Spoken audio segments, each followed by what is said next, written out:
बातम्यामध्ये सदैव अग्रेसर आणि महाराष्ट्रातही नंबर 1। आपण पाहत आहात महाराष्ट्र न्यूज 1। शेगाव शहर पोलिसांची प्रोव्हिजन रेड, देशी दारूसह रुपये 1,09,000चा मुद्देमाल जप्त, आरोपी अटकेत। शेगाव शहर पोलिसांनी अवैध दारू विक्रीवर मोठी कारवाई करत देशी दारूसह एकूण रुपये 1,09,000 किमतीचा मुद्देमाल जप्त केला आहे। या प्रकरणी पोलिसांनी नितेश महादेव सोनवणे वय 33 राहणार तिवान बुद्रुक तालुका शेगाव यास ताब्यात घेतले आहे। प्राप्त माहितीनुसार 9 डिसेंबर 2025 रोजी दुपारी 2 वाजेच्या सुमारास माणिक स्टोअर जवळ रेड टाकण्यात आली। फिर्यादी police head constable Santosh Shankar Gavai यांनी दिलेल्या माहितीनुसार पंचासमक्ष केलेल्या कारवाईत आरोपींच्या ताब्यातून खालीलप्रमाणे मुद्देमाल जप्त करण्यात आला आहे। देशी दारू टँगो पंच कंपनीच्या 90 ml च्या 100 शिशा, किंमत रुपये 4,000।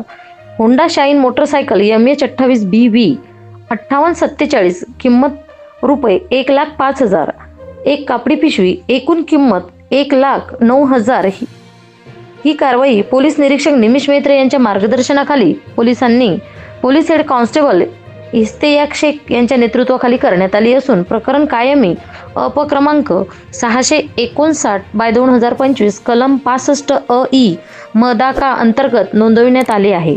पुढील तपासाची जबाबदारी police head constable Shyam Aghav यांच्याकडे देण्यात आली आहे।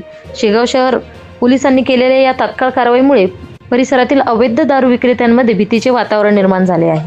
महाराष्ट्र न्यूज 1साठी मुख्य संपादक इस्माईल शेख, उपसंपादक रंजना राठोड, व्हिडिओ जर्नलिस्ट विवेक शेगावकर, शेगाव, जिल्हा बुलढाणा।